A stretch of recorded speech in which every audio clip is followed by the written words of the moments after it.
మేడారంలో కొలువుదీరిన ఈ సమ్మక్క సారలమ్మలెవరు? అడవి బిడ్డల కష్టాలు కన్నీళ్లు కడతేర్చే కలియుగ దైవాలుగా వీరు ఎందుకు పూజలందుకుంటున్నారు? ఈ జాతర ఎప్పుడు మొదలైంది?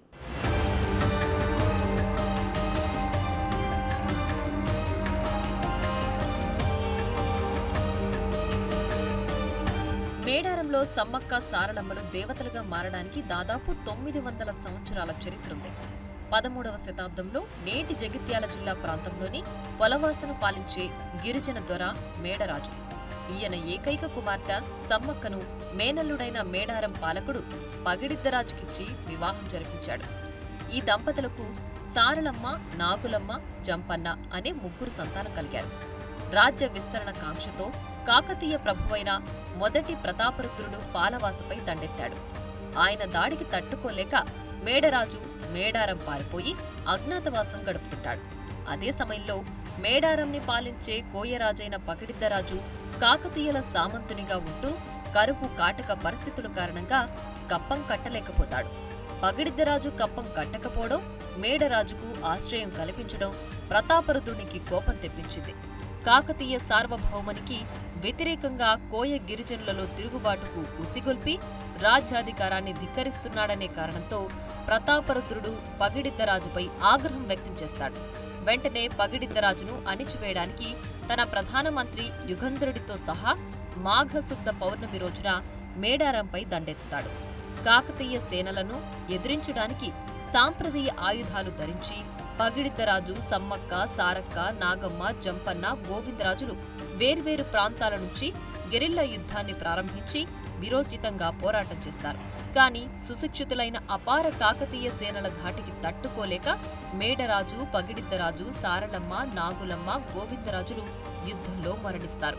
పరాజయ వార్త విన్న జంపన్న అవమానాన్ని తట్టుకోలేక సంపెంగ వాగులోకి దూకి ఆత్మహత్యకు పాల్పడతాడు.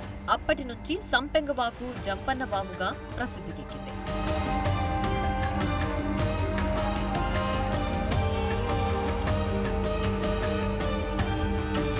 తన కొడుకు, కుమార్తె మరణించారన్న వార్త విన్న సమ్మక్క యుద్ధరంగానికొచ్చి కాకతీయ సైనికులపై వీరోచితంగా పోరాడుతుంది. 100 మందిని చంపేస్తుంది. ఒక గిరిజన మహిళ యుద్ధ నైపుణ్యానికి ప్రతాపరుద్రుడు ఆశ్చర్యచకితుడవుతాడు.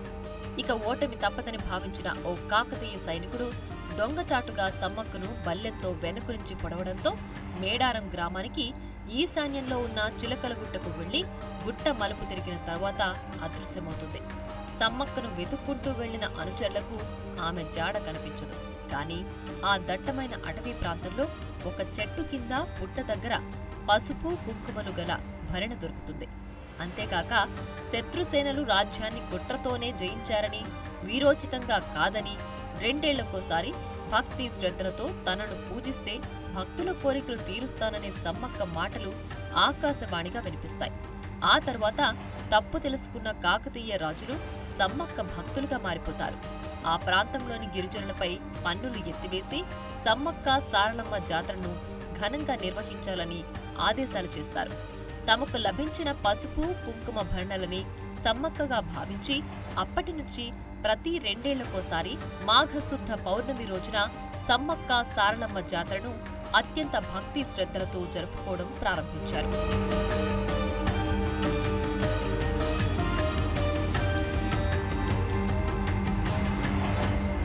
1940వ సంవత్సరం వరకు ఈ జాతరను చిలకలగుట్టపై గిరిజనులు మాత్రమే జరుపుకునేవారు. కానీ 1940 తర్వాత తెలంగాణ ప్రజలంతా కలిసి జరుపుకుంటున్నారు. ఏటేటా జనం పెరుగుతుండటంతో జాతరను కొండ కింద జరపడం ప్రారంభించారు. అమ్మవార్ల చిహ్నంగా గద్దెలు ఏర్పాటు చేశారు.